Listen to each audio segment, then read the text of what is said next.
The content in this podcast is of heavy and graphic nature. Listener discretion is advised.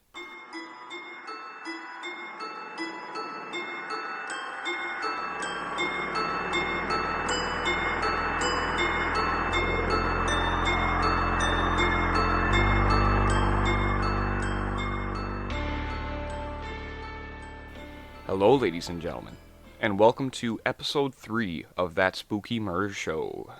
What's up, guys? Yeah, we are back for yet another fun episode of murder and paranormal stuff. So, very fun. Very fun. We're your hosts. I'm Brittany. I'm Devin. And, if you guys have been following us for a bit, we have a couple episodes out already. And, yeah, they've been going pretty well. Yep, I know we said bi-weekly. We're obviously going to change it, I think, to monthly. A lot of life stuff going on. A lot of life stuff, yes. And we'll see how this podcast goes. If it becomes more popular, maybe we'll do bi-weekly. But for now, it's going to be monthly. Which, honestly, would probably kind of work better for me anyways, because I mean, as some of you listeners know, I do a podcast on the side called Tales for the Dark, Creepy Internet Stories. So this kind of gives me more time to kind of get that research done as well, because I'm actually pretty far behind on that. But we got a good show for you guys today. We got another true crime, we got a paranormal story, and as always, we alternated. And today I got the true crime, and you got the paranormal. Huh? Yeah. Anything new and exciting in your life going on right now? Well, I got another new job. Funny story. Yep. At the same company, but different position. And I'm going to be doing more graphic design than I did before, so I'm very happy. Very good. How about you? I mean, you guys know I did also get a new job at Buffalo Wild Wings. I'm kind of I guess what you would call a floater. I've been being trained on like 6 different positions, and I gotta tell you, it's kind of it's a job. Ugh, but I'm enjoying it. Oh, that's awesome, dude. Yeah. Get some free food? Well, technically we get a free meal every shift, but I'm the type that I keep working. Oh, I would take advantage of that free food. Hands down. Yeah, I would too, but my job comes first. I've always been that way. But I'm just food driven. I've always been that way. No, if you guys haven't tried Buffalo Wild Wings, which if you haven't, you're living under a rock, they're pretty damn good. Yeah, it's not bad. And actually, it's the one restaurant I've worked at that you can say that they cook the food from scratch. They don't just put some frozen patty on a grill. They actually have a tub of meat that they prepare every day, that they form the patties themselves like that. So, Yum. Yeah. But yeah, no, that's pretty much all I got. Sorry if you hear like creaking or noises. I know we're not in a great recording studio type environment. We are in the basement, and we didn't get to record. Sorry, I'm just stating. In fact, we didn't get to record last night. So we're recording during the day where people are walking around above us and animals are. So there might be some background noise today, which we apologize for. So don't at us. Yeah, trust me. It's just as annoying for us as it is for you guys. But we have 2 very good stories today. I don't know if we just want to jump right into it. Yeah, we have a lot to cover. Yeah, we do. So we're going to be starting. I'm going to get a little closer. We'll do the bummer first, which murder's always a bummer. So I think we're always going to start with murder. And usually the things I write about are bummers. So I'm going to be covering the true crime story for today, and that is the true crime of the Manson family murders and Sharon Tate's murder. Ooh. Yeah, so This always fascinated me. It is fascinating, but it is also very tragic. And depressing and shit, yeah. That's an understatement. So, we've all heard about this story, but yeah. It just, reading it, researching it myself, you get a newfound, I don't want to say respect, but like a horrible taste in your mouth for the story itself. Like it's despicable. Yeah, like you don't know until you learn the details. Yeah. It's even more fucked up. But thankfully for you guys, I'm about to read it for you. So, here we go. This is the Manson family murders and the story of Sharon Tate. A majority of people have heard the name Sharon Tate at one time or another. She was a famous actress who was murdered, and was 8 months pregnant at the time. Her assailants were 4 individuals who broke into her house and killed her on August 8th, 1969. The killers were all members of the infamous Manson family, but just what led to such an heinous act? Or the many Charles Manson either incited or planned? The first thing to cover is the list of known Manson family members, starting with the mastermind Charles Manson. He made all the decisions and delegated his ill wills on his subordinates. But those who followed him carried out the act in the end. These are the known family members of the Manson family: Charles Watson, Bobby Busoli, Mary Brunner, Susan Atkins, Linda Casabian, Patricia Krenwinkel, Leslie Van Houten, and Steve Grogan. These people committed a litany of crimes, including Sharon Tate's despicable murder. This is the list of victims I was able to uncover. There are a decent amount of them. I will get into the details a little bit later, but I felt it was important to kind of, get the names out immediately. I mean, in a lot of these murder podcasts that we listen to, our shows, they always focus on the actual murderer instead of the victims who, the murderer shouldn't get more of a spotlight. And that's my point when I wanted to start these 2 podcasts. I wanted to highlight the victim, make sure their memory isn't forgotten. Yeah. So. And they're more important than the murderer himself, obviously. They are. The murderer can go rot in hell. Looking at you, Charles Manson. Because he just died, recently. He did die recently, yes. 2017, I believe. I have it in here somewhere. Which, I'm sorry, it's just a side note, is really creepy, because you hear these, serial killer or murderers stories, and they seem like they're, the 70s was a while ago. Feel like it's such a long time ago that they can't possibly be alive, and even the BTK killer's still alive, and that just blows my mind. It really is. It kind of makes it surreal in a way. Yeah, it's real. When you research these especially, you're just like, holy crap, this guy's still around. Wow, yeah, because you feel like it's such a long time ago, but it really wasn't. These are the victims, and obviously rest in peace. You guys are remembered, and I will try to honor you guys the best I can. First one is Gary Hinman, who was a friend of the Manson family, but was ultimately betrayed and subsequently murdered. Next is the very famous Sharon Tate, who was an actress and pregnant at the time of her murder. Which, just sickens me to my stomach. And her child. Yeah, her child didn't survive, obviously either. Yeah. Roman Polanski, who was Sharon Tate's husband, who was not home at the time of her death. But it said he's a victim, but I didn't find any information on how he was killed. I don't think they meant a victim of his murder. I'm sure they meant a victim his wife and his unborn child were killed. Well, he was a victim of a crime in a sort. That's the thing that kind of gets me, because some of these murders are a husband and wife, and they were just targeting the husband, so they weren't going after the wife. Weird. Next is Abigail Folger, who was the heiress to the Folgers Coffee company, and was also a victim of the Mansons. And she was killed at the Sharon Tate residence. It seems like they target specifically famous people. Well, I think it was also convenience. She was there when it happened, so no witnesses. A lot of this is just wrong place, wrong time. Yeah. And I will get into that, because the first murder of the Sharon Tate incident was probably the most tragic in my opinion. Next is Jason Sebring, who was a friend of Sharon Tate, and yet again, another unfortunate victim of murder. These are separate. This is a separate murder. This would be the LaBiancas. Lino LaBianca was a former state wholesale grocery company executive, and he was killed too, alongside his wife, Rosemary. Bernard Crow, who was a fraud victim. He wasn't murdered, but the Manson family wasn't specifically looking to kill people. They were looking out for their own gains. So he was taken for a lot of money. I didn't get the exact sum, but... Well, they live on that compound. They have to get money somehow, and they're not... I don't think did they work? I could be wrong.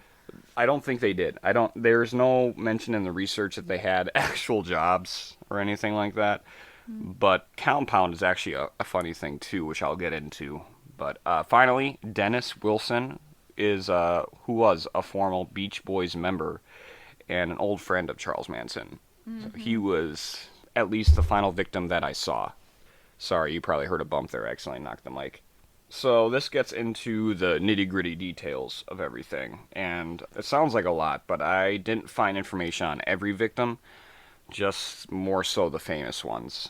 But the first one would be Gary Hinman, the first in a long road of pain and misery.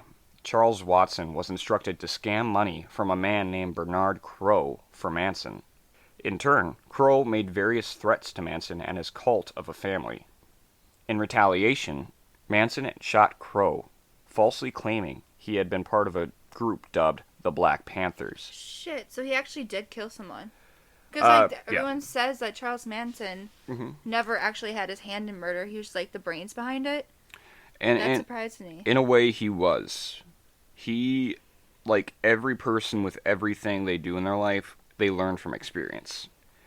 So after this point, he did not get his hands dirty. There was a point where he was actually in the room with a couple murder victims, but he left instructing his, quote, family members to Yeah, that's what I thought. So commit hearing the him act. actually, like, shoot somebody. Yeah, he was actually present at a few of these. So, I mean, he's in no way, shape, or form innocent at all. I mean, regardless. I mean, even if he's instructing people to kill people, but in turn, Crowe made various threats to Manson and his family.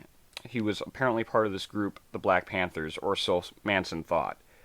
But Crowe survived, causing Manson to tuck his tail and flee his compound. He was on the lam and needed funding while he was running. That's when he found out Gary Hinman was about to receive inheritance money. This struck a chord with Charles, so he found his next target. Scammer. Seems like a huge scammer. He is. I mean... Well, he is a scammer this way, and he's scamming his followers. Yeah, I mean, he's brainwashing people. That's like the ultimate scam, you know? Yeah, exactly. In an attempt to steal the money, Manson commanded Susan Atkins, Bobby Busoli, and Mary Brunner to Hinman's home and convinced him to turn the money over to Manson. Obviously, he refused. As a result, he was held captive for multiple days until Manson himself made an appearance. Wielding a sword, Manson cut off Hinman's ear. Jesus Christ. Yep. And eventually stabbed him twice in the chest. With a sword? With a sword. What a way to go. That's insane. I mean, at least, when you get to heaven, you have a story to tell, you know? Hinman's blood was then used to write the words, "Political Piggy," on the wall. Alongside the message was a symbol of the Black Panthers, which was just an attempt to dissuade police and send them off in a different direction. Why doesn't he just get a fucking job like the rest of us? Honest to God. Because it's easier to kill people, I guess. Oh, That is a joke. Do not do that, people. All right? Okay. There were a lot of unanswered questions surrounding Hinman's murder, but as a result, Beausoleil was arrested when he was discovered passed out in Hinman's own vehicle, still wearing the bloody clothes he wore during the murder. Worse yet, the murder weapon was right beside him. Just have a sign say I did it. I mean, that's basically what you just did. I know a guy. We can get you a neon little sign that says, "I'm guilty," you know. This leads to arguably one of the most infamous murders in modern history, which would be Sharon Tate. The murder took place in a very isolated area where Tate and her husband Roman had been leasing a house. On August 9th, 1969, in their cozy home on CeeLo Drive in Beverly Hills, their future faded to black. Tate was enjoying the night, inviting friends Abigail Folger, I can't pronounce this. Wojciech Frykowski. That's a Polish name if I've ever heard of one. Yeah, thank God we're Polish. Yep. And Jay Sebring. They were all invited over. Time passed, and it became late when neighbors reported to have heard gunshots, although this wasn't immediately presented. A short while later, a man's scream was heard coming from the house, and a property security guard also claimed to have heard gunshots later on. Property security guard? Where the fuck was he doing this whole thing? Maybe in the bushes? Honestly. I don't know. Time to hire a new security guard. Mm-hmm. Well, it's okay, though, because later he informed LAPD. Oh, okay. Okay, yeah, so... But at least he informed them. It wasn't until 8 a.m. the following morning that the housekeeper entered the home to discover the gruesome scene that had taken place the night before. According to reports, Manson instructed Susan Atkins, Charles Watson, Patricia Krenwinkel, and Linda Casabian to break into Sharon Tate's home with the instructions, quote, destroy everyone in it, as gruesome as you can. Maybe I'm wrong, but weren't they really trying to get her husband? It's possible. And he was, like, out of town, so... Yeah, there was no mention of Ronald being murdered in this. No, like, I know that, like, he wasn't there, but I thought I heard that, like, he was the original target, and I don't think they, like, planned for him to be out of town, and thus Sharon was the backup. I don't know. I could be wrong. Either way, I mean, honestly, that almost makes it more despicable in my mind, you know? So you're like, we don't got the husband, so we'll kill the pregnant wife. Yeah. You know, like... the 4 assailants snuck up to the house at the same time as one of the guests were leaving, and his name was Stephen Parent. Watson swung a knife at him, but ultimately shot him 4 times in his abdomen and chest. So this guy was just trying to leave, and he's just like, it was only like 5 minutes earlier. Yeah, like... What shit luck. That is literally a case of being in the wrong place at the wrong time, but 99% of this murder case is... And apparently he was in his car. Oh, he was so trying close. to drive away. He was so close. And that's not to make a joke of the entire thing. Obviously... I mean, it's such a dark thing. You kind of have to so it doesn't get to you. So we're not making fun of the actual murder victims here. Obviously, yeah. And, well, Watson then proceeded to enter the home via a screen window that he had cut out.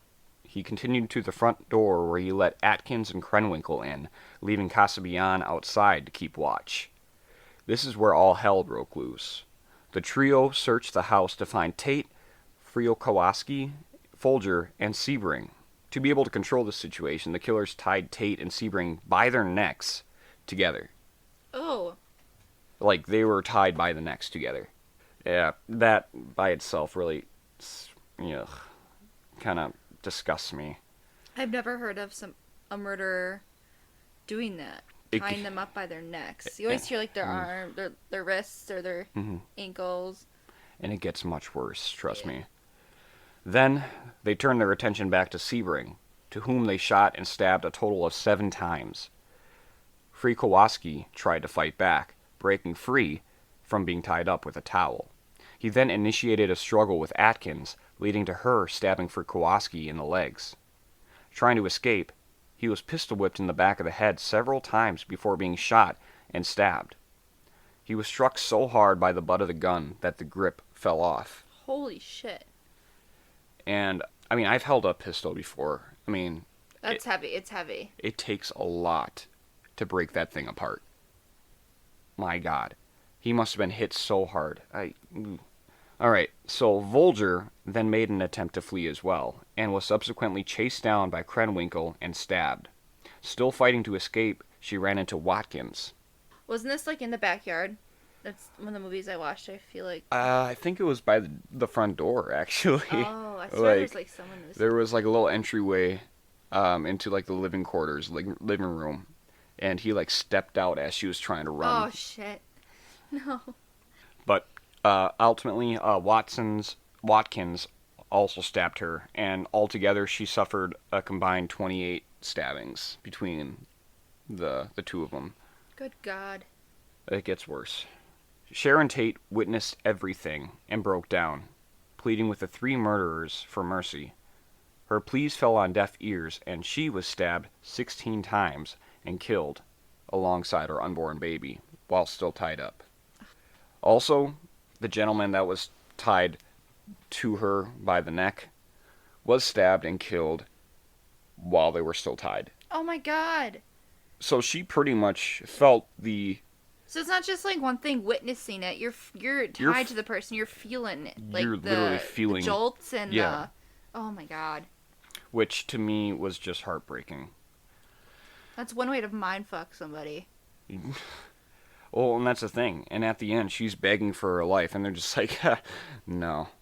I'm like, you're gone.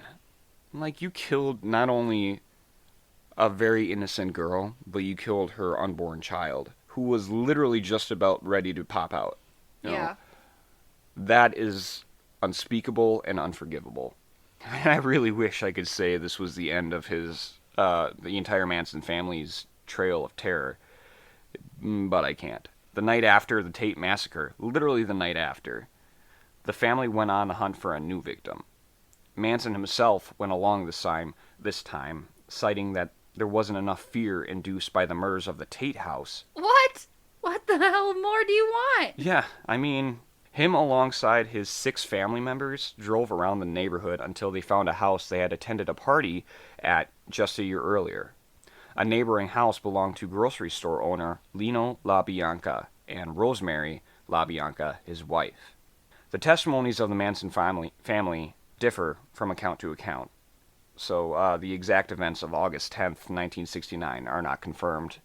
But according to Manson, he approached the residence alone at first, presumably to scout it out, and then he went back to get Watson. The two proceeded to infiltrate the home, finding and tying the LaBianca couple with a lamp cord, as well as placing pillowcases over their heads. So, yeah, they're getting smarter with every kill. They know if there's any survivors, they know. We gotta make sure they don't see who's doing this. As a mind game, Manson assured the couple that they were being robbed only and not going to be harmed. A total lie. Once they robbed the couple of their possessions, Rosemary was escorted back to her room. Manson ordered Van Houten and Krenwinkel into the residence and to follow Watson's orders. Although Manson's orders to Watson was to have the pair kill the LaBianca couple. Of course, Manson left at this point. I mean, he can't stick around to save his life. Pussy. Yep, he's willing to give out the orders. He's not willing to actually do it himself. Like, how stupid do you think you're gonna get if you get caught, you're gonna get off because you're not the one actually like holding the weapon and killing somebody? That's exactly what I was thinking. How freaking stupid! Yeah. Well, I'm giving this guy the knife, and he did it. So I'm good. I'm good.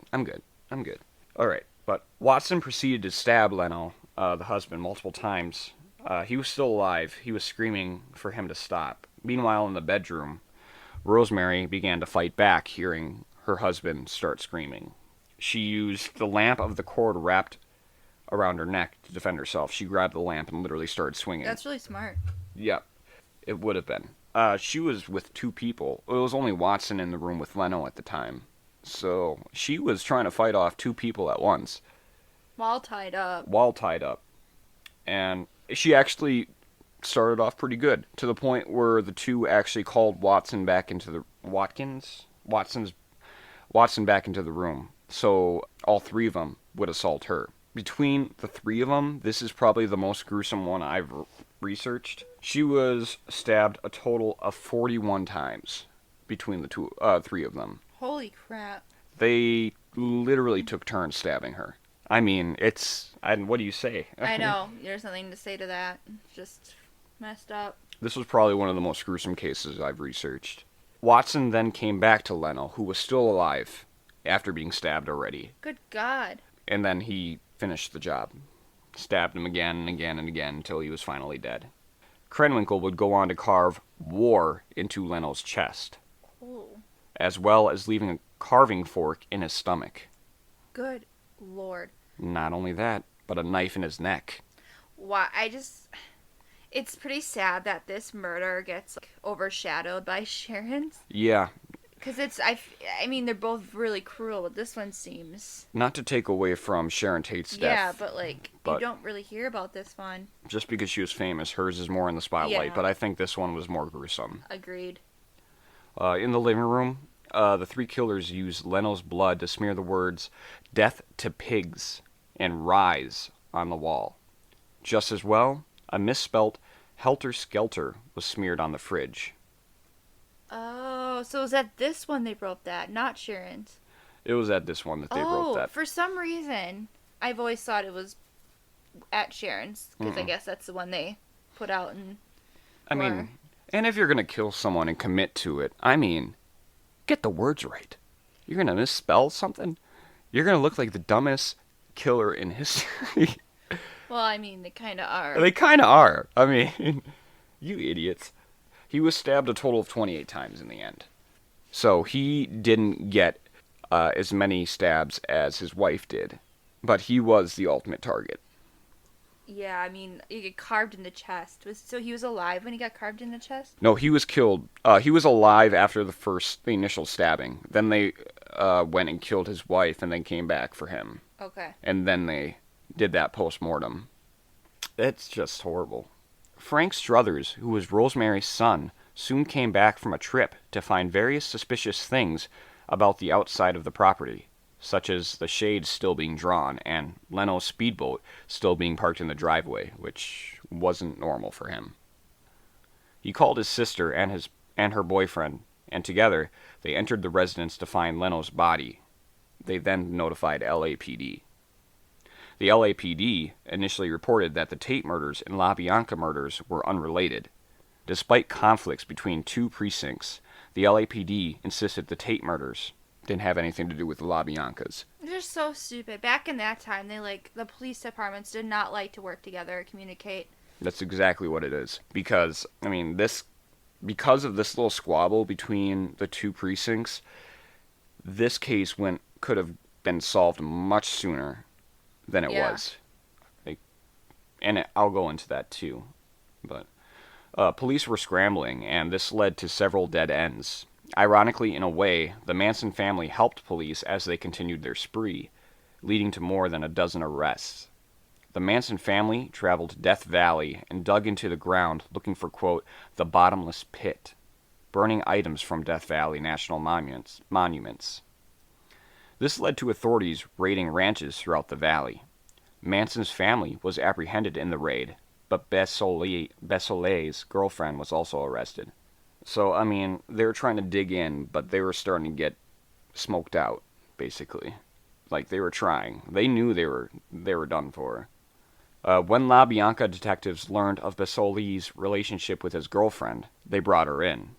She informed detectives that Manson was soliciting a bodyguard job at Spawn Ranch. She also relayed that Atkins was involved with the Hinman murder, which Besolet was arrested for. Atkins and his ego caught up with him when he decided to brag about committing the Tate murders to his cellmates. This backfired and jump-started the investigation into Manson and his family, and also connected him even more to the LaBianca murders. Again, idiots. You're literally bragging to your cellmates. You think they're not looking to cut a deal? Exactly. Yeah, you asked for that. And I can gladly say that most of these people are where they need to be, behind bars.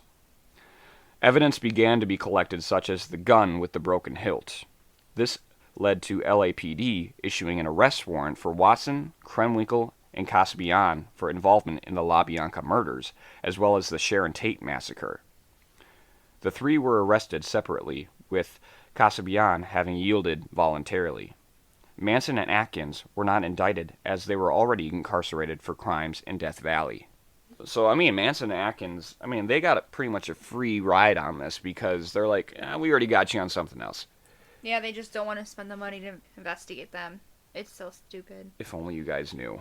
Manson's beliefs and influence was determined to be the motive behind the entire operation. He was convinced a racial war was coming and wanted to, quote, facilitate the war by killing whites and implicating the African American community. So he wanted to basically start a race war, was his motive. Well, I guess not so much start. He thought it was coming, so he wanted to help by facilitating it. So, like, jump-starting it. Wow. He then wanted him and his family to go in hiding in a cave in Death Valley, which is ultimately what they did. Obviously, it didn't work. But the trial for the LaBianca murders began on June 15th, 1970, against Manson, Krenwinkel, Atkins, and Watson. They were charged for 1 count of conspiracy and 7 counts of murder. Meanwhile, Van Houten was charged with 1 count of conspiracy and 2 counts of murder. Casabian testified on behalf of the prosecution in exchange for immunity.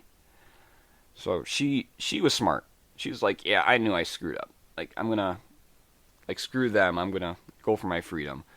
Manson represented himself, surprisingly. True sign of a psychopath? At first. And this is where it becomes, yeah, he's a psychopath. But he violated several court rules in defending himself. He was then forbidden from representing himself again. And in response and protest, he then carved an X on his forehead, which I think is a pretty famous image. Some people know about it, some people don't, but I always remember the image of an X on his forehead. I think I do too. I have to look it up again, though. So that was in protest of him not being able to defend himself. Well, follow the rules, bud. Yeah, well, you killed someone. So not, yeah. Yeah, so fuck yourself. Sorry, not sorry. Manson's influence was becoming increasingly evident throughout the trial, which was detrimental, I should say, to their defense. Some defending lawyers even failed to show up for court and refused to let their client talk. So that means even the defense lawyers were like, I'm not doing this. Like, you're good on your own, bud. The lawyer was found dead shortly after. So what? It was thought that he was the next victim in the Manson family murder saga. No wonder no one wanted to touch it. Because, they basically said, if you're not going to help us, we're going to kill you. And that's pretty much what happened. It took a week for juries to find all the defendants guilty. Originally, they were all sentenced to death, but it was later commuted to life in prison. I don't know how that happened. I tried looking it up, but they should have all been killed on the spot.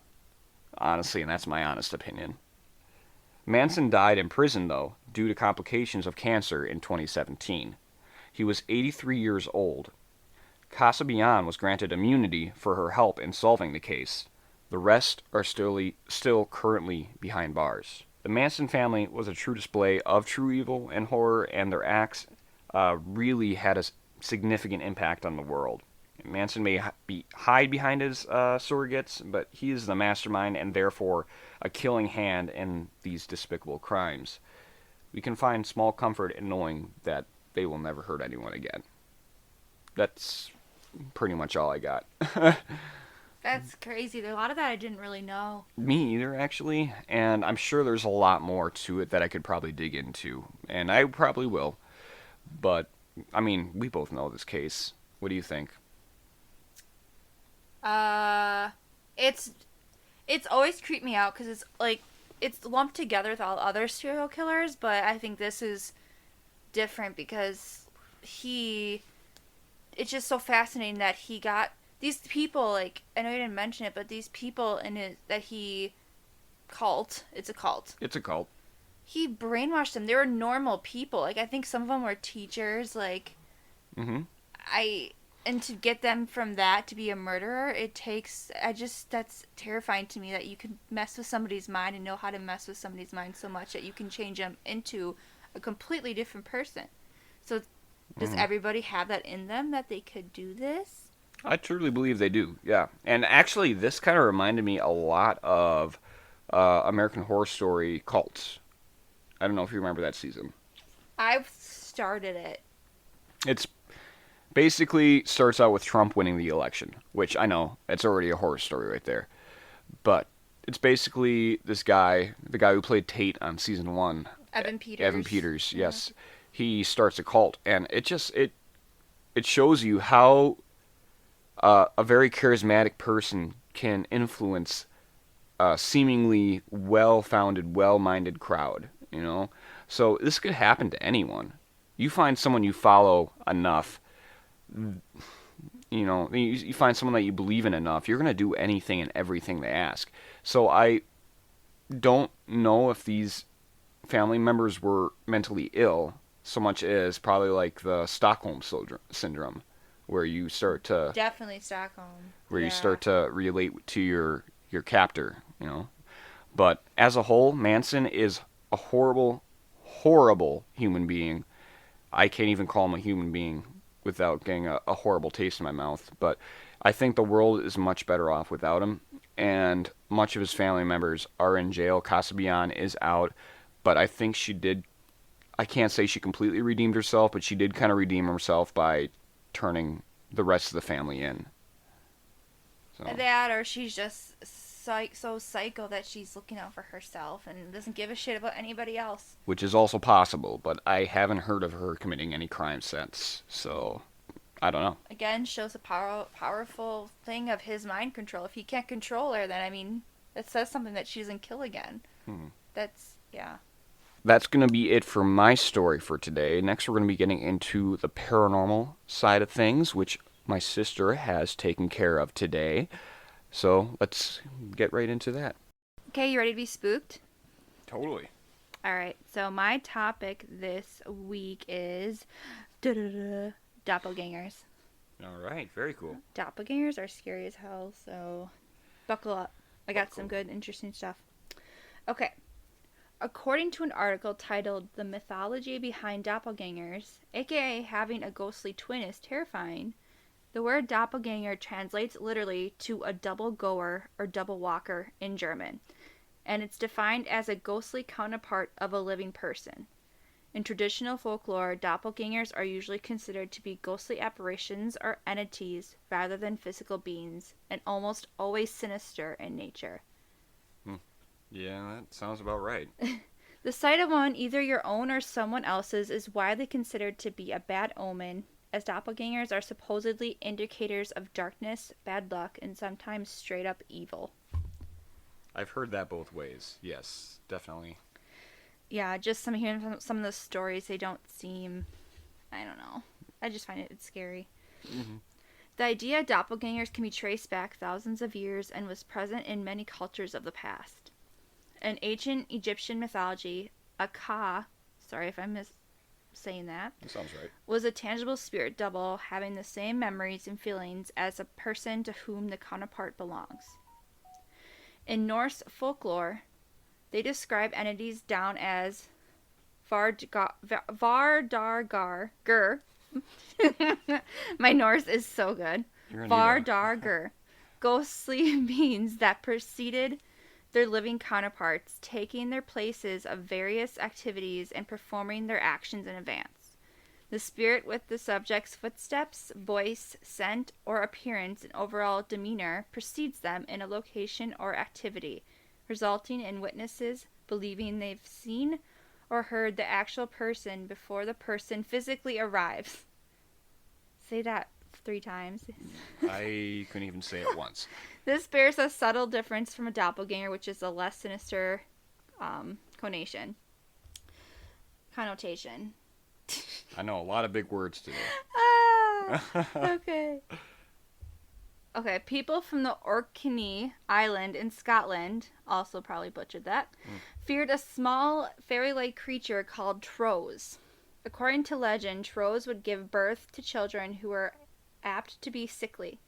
Pregnant women were carefully guarded from the trolls, who would often steal healthy human babies and replace them with their own children, known as changelings, who would transfer into actual replicas of the stolen children. You know what? I've actually heard that before. Me too. That's like the one have heard. Yeah.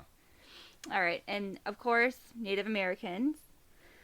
They always have like really cool myths and. Oh God, yeah. I think we stories. haven't delved enough into that. Yeah. You know. Many Native American creation myths likewise provide for the role of dualistic twins. Hopi legends refer to the twins who were called the child of the sun and the child of the water. The Hopi also believe in duality between the upper world and the underworld, that whichever is happening here in the upper world, the opposite is happening in the underworld. So it's kind of like, seems like an alternate universe. That kind of, yeah. Kind of, to me, it kind of of dimension kind of thing. Resembles like heaven and hell. Yeah, yeah. That's a good way to put it. So where did belief in spirit doubles come from, and is there any truth to them? While many today still believe in the existence of a double self, some scientists believe the phenomenon occurs based on injuries or stimulation to certain parts of the brain which cause errors in reasoning. So you're saying it could possibly be in our heads? Yeah, this is the scientific explanation for it, which I hate, but we have to talk about because we have to talk about both sides. Yeah. So, others believe in it is the result of a vision, hallucination, or that we live in a parallel universe in which everything in this world is replicated into another dimension, which for scientific reasoning, that's really kind of out there. But that's where I kind of lean. So it could be. Yeah, it really could be. So let's get more into what doppelgangers actually are. Now, how could one identify their doppelganger? Of course, the obvious answer is that they look exactly like you, or very similar, and would essentially be you one way, except that they're not. These doubles may at times be seen by others as performing a person's actions before the real person makes them, or they may be a shadow performing the same movements, but after they have happened. Many historical reports claim doppelganger sightings have been a premonition for death and tragedy, and these apparitions have other strange paranormal qualities as well. Claims state that doppelgangers cast no shadow and have no reflection in a mirror or water. And while doppelgangers themselves allegedly have no reflection, there are many reports of people seeing their own doppelganger in the mirror, either next to their actual reflection or as a distorted version of it. I've actually seen videos of this too. Oh, God. Which I have this fear of mirrors, especially like at night. I can't look. If I go to the bathroom, we have like this mirror, this big long mirror in my bathroom, and at night I have to turn the light on because I can't look at it. No, just no. You don't think about screaming Bloody Mary into the mirror a couple times? I always made other people do it, and then I'd have them come out and tell me what they saw, and we all get creeped out. But I would never do it myself. You guys go sacrifice yourself for my entertainment, please. Yeah, if you guys want to experiment for us, we don't want to do it. But... Okay. Now, not only can these apparitions appear to you or someone else at any time, bringing negative omens, they're also reported to mess with your head. Many doppelganger accounts suggest the apparition might attempt to provide advice to the person they shadow, but this advice can be misleading or malicious, I should say. Yeah, it seems pretty par for the course. I mean, obviously, I immediately associate anything that looks like me to be bad. Like, if you're not me, you're probably not a good thing. I mean, what's the point of pretending, like, taking the form of you rather than to be... I mean, what are you trying to do? Convince... You're trying to fool people. The doppelganger is literally trying to convince you that, hey, I'm you. You're the fake one. Or, like, they're intentionally doing it to trying to freak you out. Because why else? I mean, it's not like they do this by themselves. No. They have to show themselves in front of people or you to get some sort of reaction. I don't know. And we've actually had a personal story with this, too. Yeah. With Mom. She thought she saw me one time. Yeah. I have one, too. You do, too. Okay. Yeah. So maybe you can share those at the end. Yeah. They can also attempt to plant sinister ideas in their victim's mind or cause them great confusion. Additionally, they may try to interact with others as you, which adds a whole new level of confusion in all cases. It's considered advisable to never interact with your doppelganger, as thought it to bring more bad luck. Well, that explains a lot. Yes. So I just wanted to like dump a bunch of stories on you that I found, and they're all creepy. And good luck sleeping after this. I'm guessing Reddit, right? I got some of these from Reddit. I got some from Ranker.com and a site called Scary for Kids, which I've never heard of. But I found some creepy ones on there. Insert bad joke here. Okay, here's the first story. Late at night, I usually go to the bathroom multiple times, but for the past 4 days, every time I go to leave, I can see myself still standing in the mirror from the corner of my eye. It is like the other me is watching me leave the bathroom. It terrifies me to the point where I almost run out without looking directly at the mirror. I never told my husband about it because I didn't want to acknowledge it out loud. Earlier today, I took a nap in our bed, and while he sat in the chair next to it watching TV. When I woke up, he told me that he had seen me sit up and crawl backwards to the edge of the bed and stand up in front of our bedroom door from the corner of his eye. He thought it was weird I got up like that because I'm in the last month of my pregnancy and I can't really move without it hurting. So he tried talking to me, but I didn't answer. He looked at the door to find me not there and still sleeping in bed. I got really creeped out, and I finally told him about what I've been seeing in the bathroom. He thought it was creepy as well, but didn't want to really talk about it anymore because he thinks it will give whatever it is power.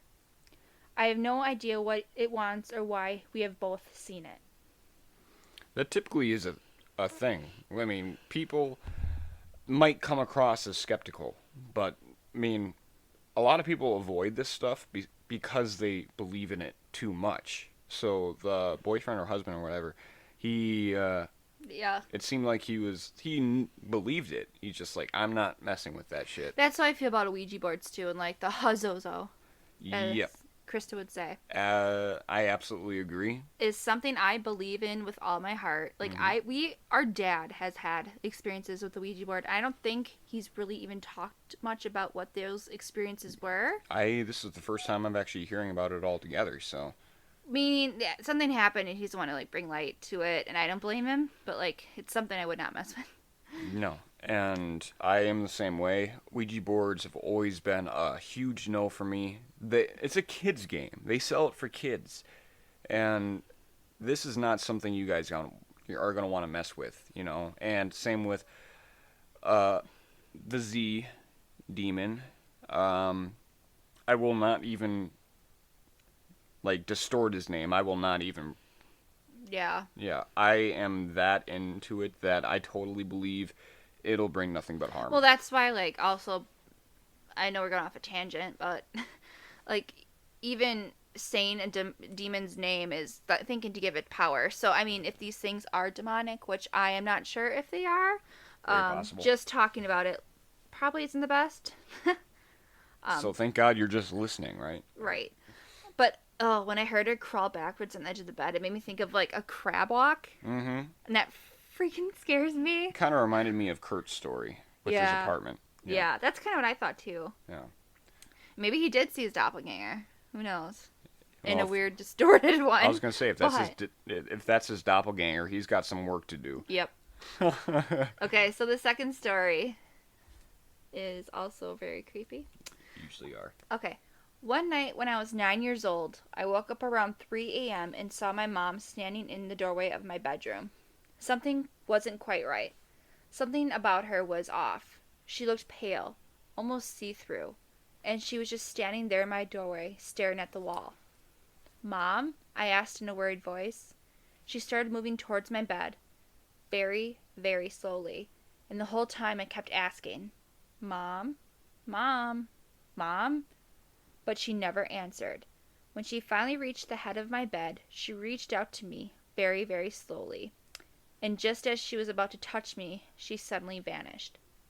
I immediately freaked out and scrambled out of bed in a panic. I ran to my parents' room, and when I opened the door, I saw both of my parents lying in bed, fast asleep. To this day, it still creeps me out when I remember that thing coming towards me very, very slowly. No, I don't know. Yeah, like a lot of these cases, I know like you're not supposed to interact with your doppelganger, but I mean, how could you not? If you think it's the person, you're going to try interacting with them. A lot of these are really consistent with stuff that I've experienced. Yeah. The Auntie Sharon thing, right, the day after her funeral, I saw her, a silhouette of her, like, walking up to the foot of my bed, and I sat up, because I literally thought it was Mom. And I was like, "Mom? What's up?" And I blink, and she's gone. That's scary, yeah. Had the exact body and form as Auntie Sharon did. Ugh. Yeah. But it'd be more creepy if they talked. I don't want to hear them speak. Good Lord. I think it's honestly creepier that they don't speak. They just sit there and stare at you. It's like you're waiting for something to happen. Yeah. Okay, so the third one is titled "I Was a Doppelganger." Yeah. One morning, I was asleep in my bedroom when I was awakened by my brother yelling at me from downstairs and asking what I was doing. I got out of bed and went downstairs to see what he wanted. The moment he saw me coming down the stairs, his face went pale, and there was a look of shock and fear in his eyes. "What's wrong?" I asked. Just then, I heard the bathroom door at the end of the house slam shut. It was strange because we were the only two in the house. My brother said he'd just seen me walk by him less than a minute ago, and as I passed by, I'd given him a creepy smile. No. No. That was why he yelled at me and asked what I was doing. He said I didn't pay any attention to him and just kept walking down the hallway. When he turned around, he saw me coming down the stairs and got the shock of his life. We ran down the hallway and checked the bathroom, but it was empty. No way. No. That's a no. Nope. Yeah, the creepy smile part. A lot of these stories involve them. Like, it's either they're looking right at them with this creepy ear to ear smile, or they're not looking at them at all and ignoring them. It's like almost like they're taunting them, like, "Ha, I can look like whoever I want." Yeah, exactly. Like, what you gonna do about it? Exactly. Ugh. God, no. Yeah. And here is the fourth creepy story, the last story. It's called Creepy Story About Seeing My Dad's Doppelganger. This happened when I was 8 years old. I saw my dad in the bathroom wiping himself after a shower. And I don't think this person speaks English fully, so when I see him wiping himself, I'm sure he meant drying off. I hope so. But the problem is that he was supposed to be in the office at that time. So I asked him, "Dad, when did you get home?" He didn't say anything. I asked again, and he closed the bathroom door on my face. I went from that room and didn't think much of it. 20 minutes later, Mom gave me my little brother lunch. So we, the three people, Mom, me, my little brother, sat to eat lunch. I asked Mom, "Why aren't we waiting for Dad?" She laughed and said, "Why would we? He's going to come at night." Yes, yeah, this person speaks English fully. Yeah. I told her, "But Dad is home," then explained to her.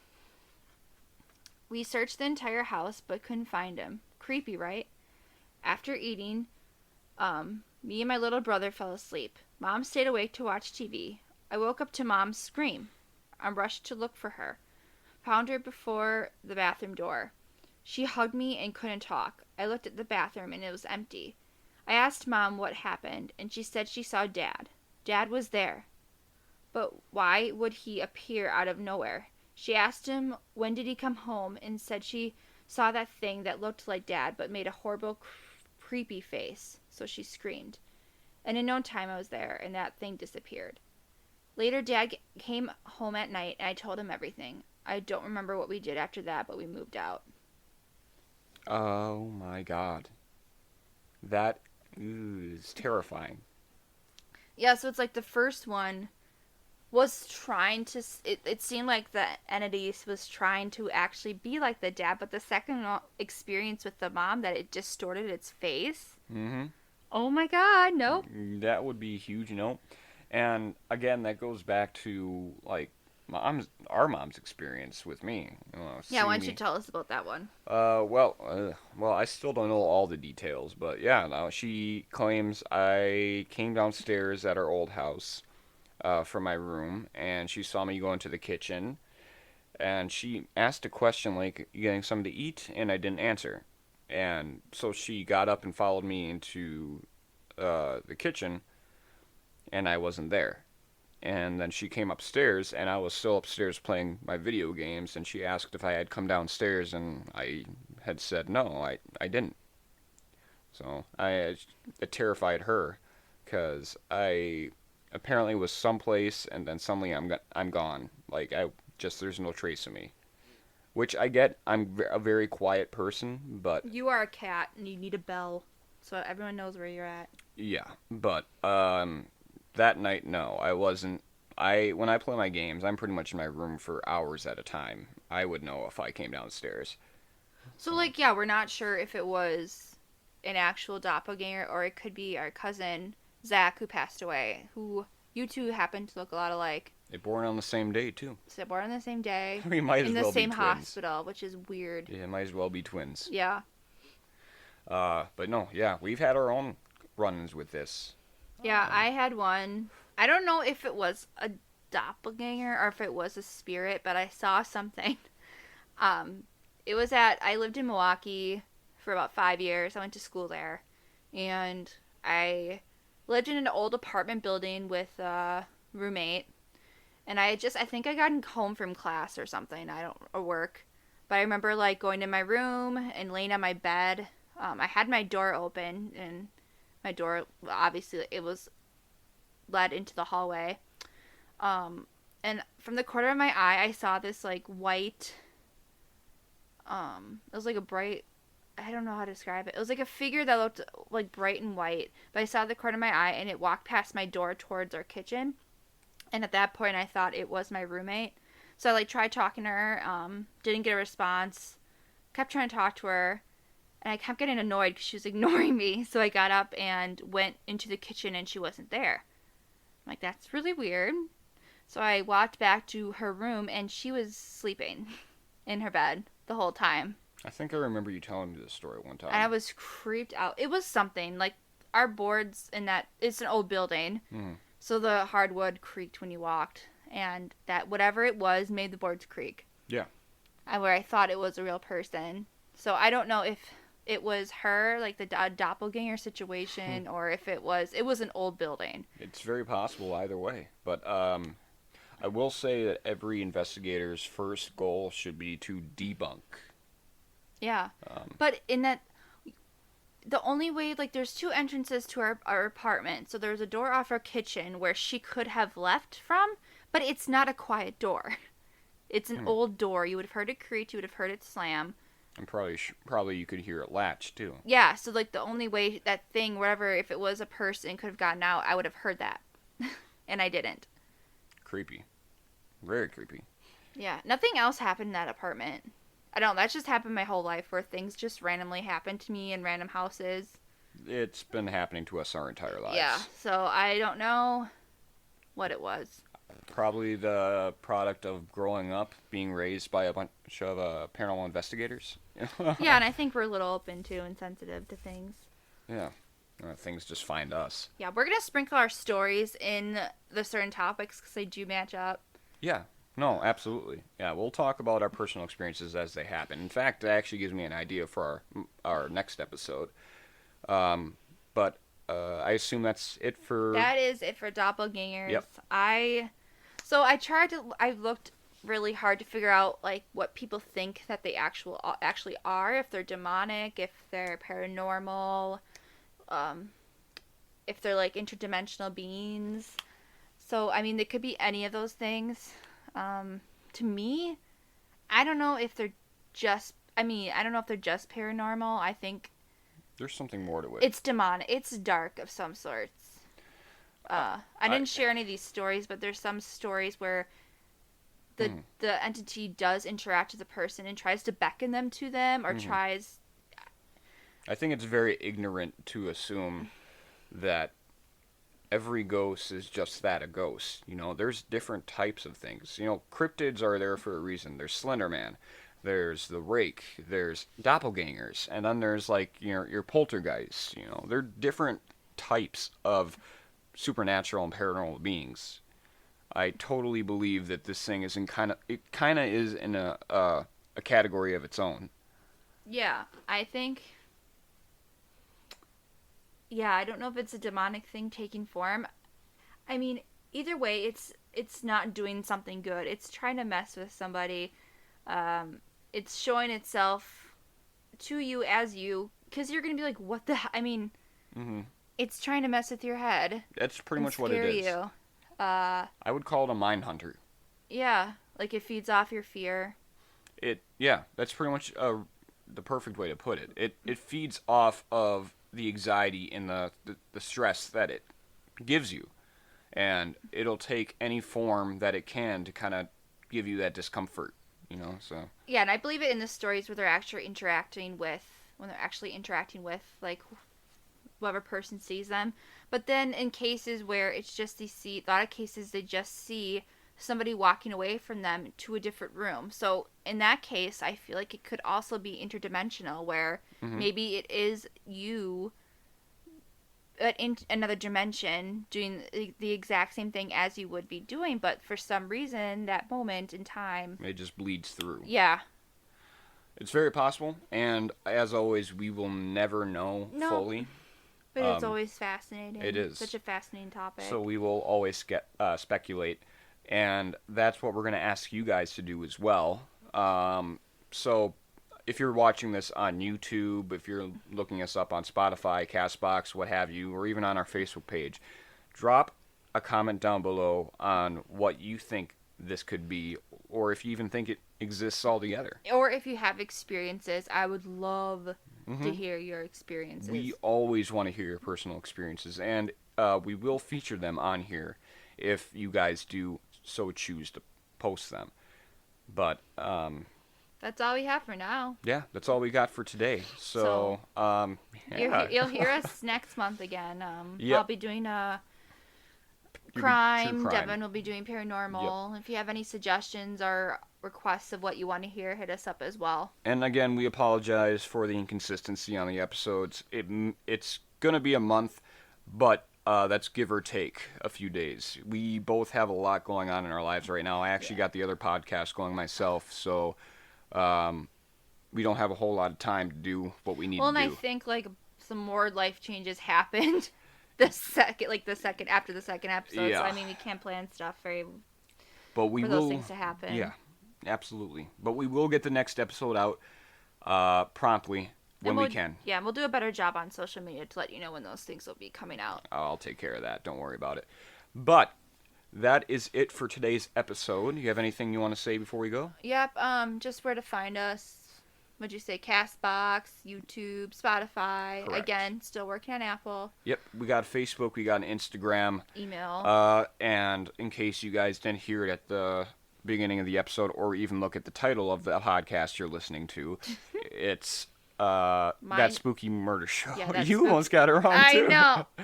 That Spooky Murder Show. You can find us on Facebook, Instagram, Spotify, Castbox, YouTube.